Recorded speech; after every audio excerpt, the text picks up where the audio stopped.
Hello, everyone. Today is June 16th, 2018. I know it's dark, but deal with it. It's June 16th, 2018. It's a very special day.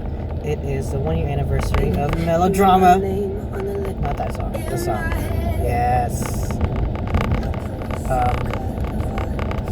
Today's the 1 year anniversary of Melodrama. And to anyone that knows me, knows how much this album means to me. And I wanted to do a little video about it. Just nothing too special. Just like a little casual video. You know what I mean?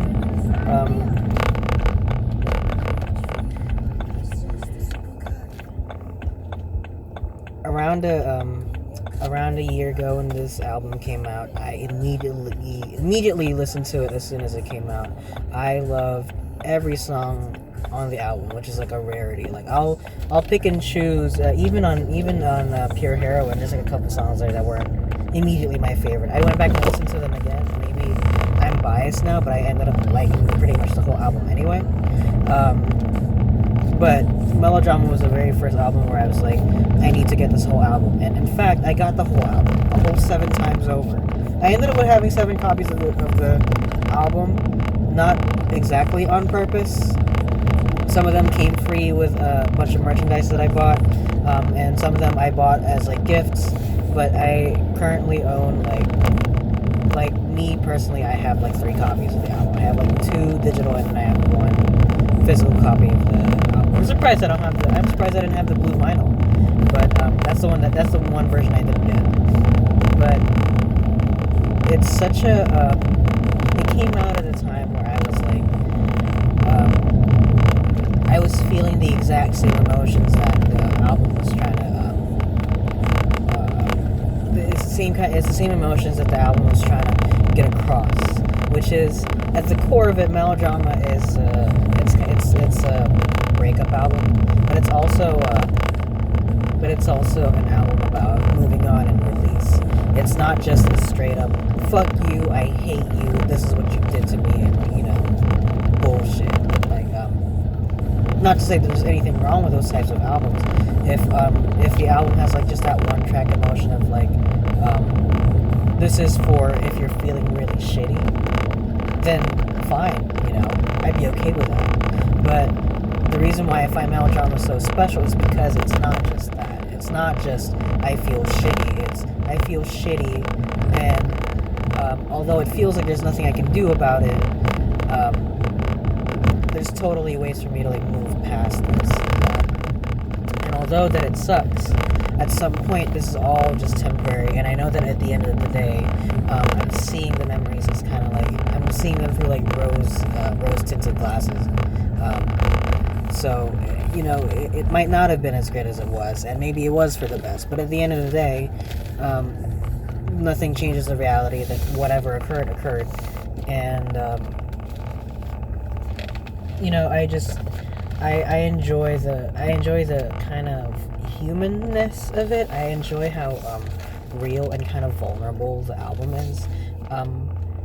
Just as a side note, I was a fan of Lorde back even before Melodrama came out. I became more heavily invested as soon as Melodrama did come out. Here, I'll turn the light on and I'll leave the car on. I was a big fan of her. You can see how decked out I am in my fucking gear. I'm wearing you can't see it. I'm wearing a shirt that says Perfect Places on it. I'm wearing the jacket I got from the World Tour, and I'm wearing the hat I got from Restore, and I was wearing this at work. I was wearing the Louvre shirt. Oh no, it was sitting underneath the burger. It smells like burger now. Anyway, I was a fan of Lorde, but more so now that Melodrama came out, just because the emotions it invoked in me was like I felt every single song that the album was trying to. I felt every single song that the album had, and I felt every emotion. At least to me, I felt every emotion that it was trying to get across. I'm not gonna go through all of them, but really importantly,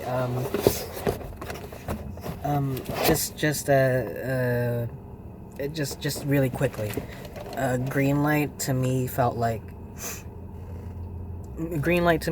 it was about just cutting loose, and it's kind of like the beginning of like a previous breakup, right? Where it's like, oh, you were a piece of shit, but you know what? You're gonna get what's coming to you. I'm gonna go out and have fun, and I'm not gonna let it affect me again. And sober is like you're going out, you're getting drunk, but you know at some point the drinks and the high will stop, and you have to fess up and face the reality of the world around you. Um, it's kind of like a now what, you know. And then homemade dynamite is like this new thing, like this there's a person going around, and they seem like they're everything that you've ever imagined, and the Louvre is a continuation of that, where like the love that you have grows, and like it feels like infatuation, and maybe in your head you believe that it is, but you're like, fuck it, it's different this time. I believe it's different this time. And the fact that it's followed directly right after the Louvre, it's followed directly by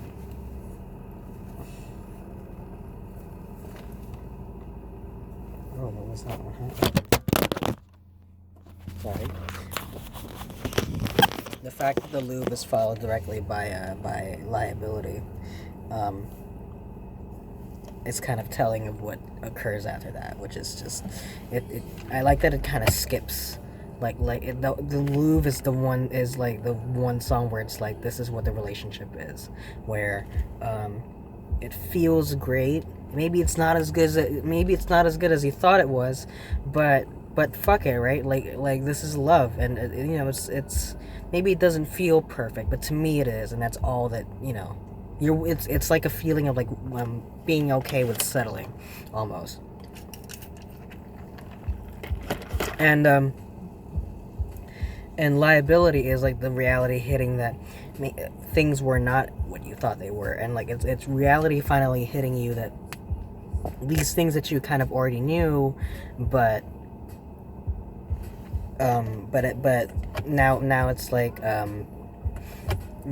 it's kind of like the other person is now pushing back and like kind of saying out loud what you kind of already knew in your head, which was it wasn't meant to be. It may have seemed perfect at the time, but we're just not looking for the same things at the moment.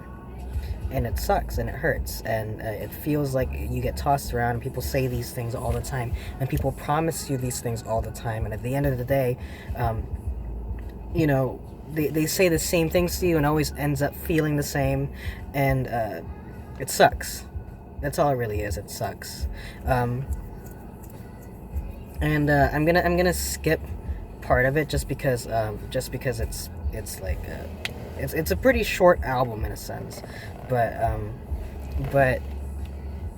the whole progression is that it's like you're moving on from someone. You find someone like, hey, that's nice. It's nice to move on to someone really quickly. But you it turns out that this, maybe it wasn't as perfect as you thought it was, and it ended up being exactly the same. But this time you feel things more deeply, because you're like, fuck you, like you actually made me believe that things were going to work out well. And Writer in the Dark is about like I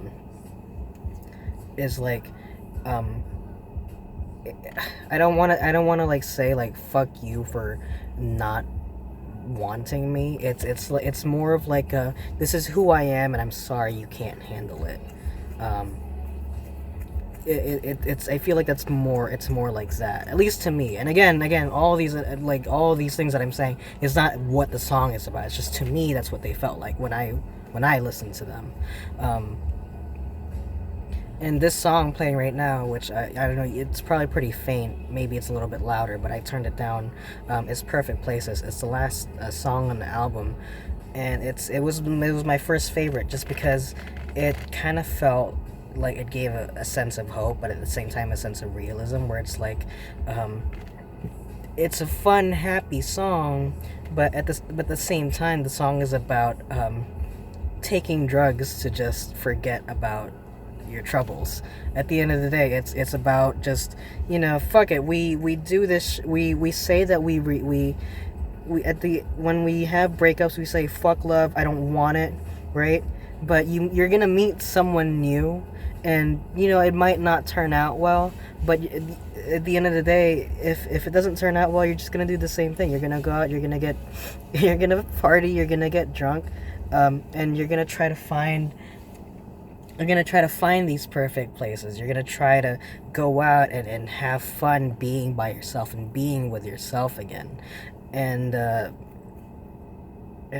last few lines is just what the fuck are perfect places. It's like, what are we looking for at the end of the day? Which is a question I've kind of had trouble with, because is it asking like are like perfect places, like what are they, like why are we getting high, why are we getting drunk, why are we doing all these, why are we like partying and going out, why are we looking for relationships? Which is a question that I've been asked a lot. My old best friend told me a long time ago how she asked me why I was so into looking for a relationship. Why did that matter to me so much? Looking for a relationship. I have to hurry because there's 5 minutes left on 5% left. Actually, no, there's not. Hang on, give me 1 second. Okay, I attach it to a charger, but I still want to try to be quick. But the fact that Perfect Places has so much in common with Green Light, and the fact that they are both tail ends of the album, kind of says that it's kind of a cycle. You repeat it, because as much as it is a breakup album, it's about like the highs and lows of a relationship. The moving on part of it is not something that gets like expressed enough, I feel like, in like media, at least by artists. It's always about the breakups and the fuck you and I'm better than you type thing. It's not usually like liability. It's not usually like Rider in the Dark. It's like, in a sense it kind of is, where liability is the breakup suck, and Rider in the Dark is the fuck you, I'm better than you. And then, but there's also little bits like Supercut where it's like it sucked, but I'm still gonna think about the memories we had, and I'm always gonna have them, and no matter how shitty it was great for the time being, and I appreciate that I had that time and I have these memories.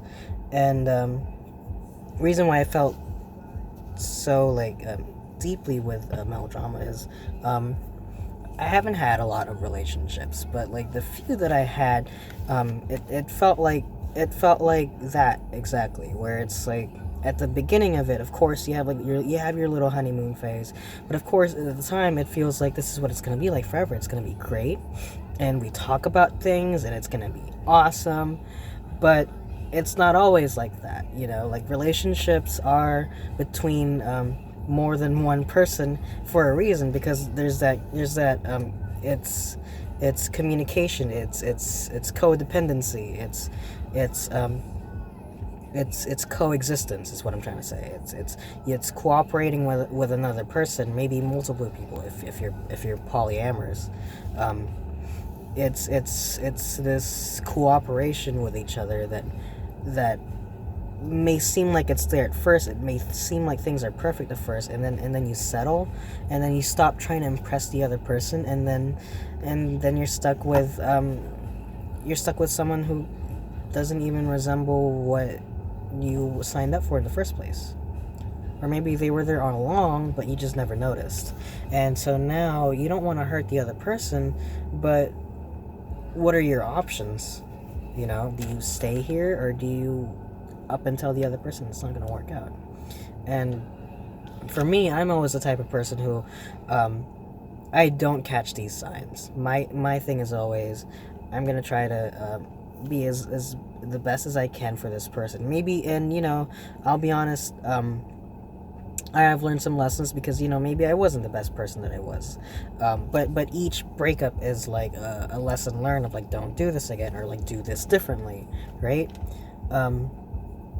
But it's the idea that at the time you are the best person that you can be, and when it doesn't work out, it feels really disheartening, you know. So yeah, that's but having Melodrama come out and just kind of express that to me, you know, like I've had like during like breakups, or like during like whenever I've had moments about like relationships and stuff like that. I've had people come up and talk to me and tell me, you know, hey, it's gonna be all right, you know, give me all these reassuring thoughts, and I was able to express them and say them out loud. But just to have someone like Lorde, like who's this like famous, like like, you know, like she's the same age as me, but she's like catapulted into like stardom. The fact that she is still so human kind of resonated within me, like you know, like, and also just like it's such good music, like the beats are so great, like this song in particular. This is Sober with I guess we missed it, but like the trumpets, it's like it hits your ear. It's really nice. It's really punchy, but then it also gets really somber and slow when it needs to. And I just love this whole album a lot. And it's a joke between me and my friends, like how I'm a little Lorde boy. I'm a little Lorde boy. Buy it on iTunes, right? Buy it on iTunes. But it's just I mean. Like, I totally 100% mean it whenever I say, like, buy it. I'll buy it for you on iTunes.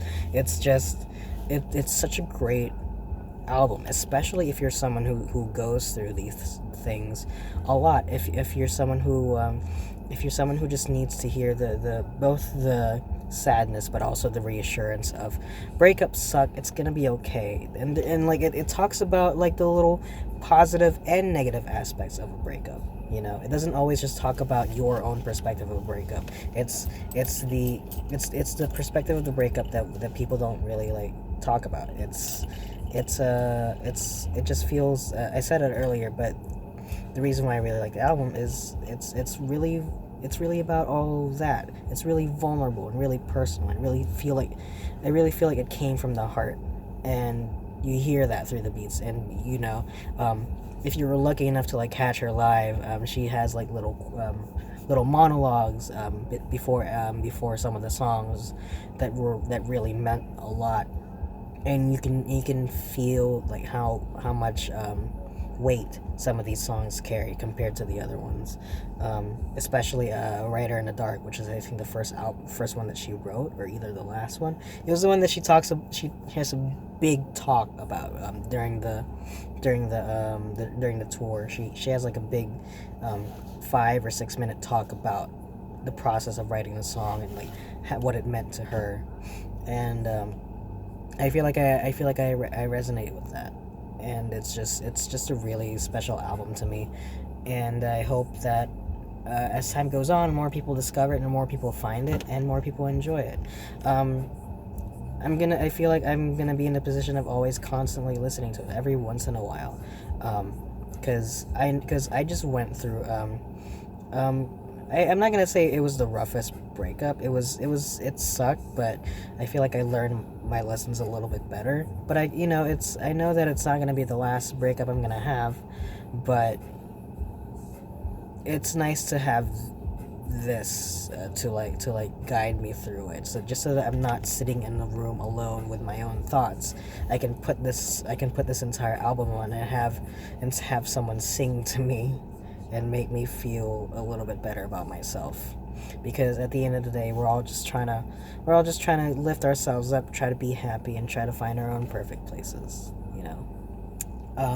But that's it. I feel like I've rambled on long enough for this. I hope everyone had a fantastic day and happy anniversary to Melodrama. I might do the same thing again next year, pretty much the exact same thing next year. But hopefully Lorde's new album comes out soon. But if not, I am willing to wait. But that's all for me. I'll see you guys the next day. Take care.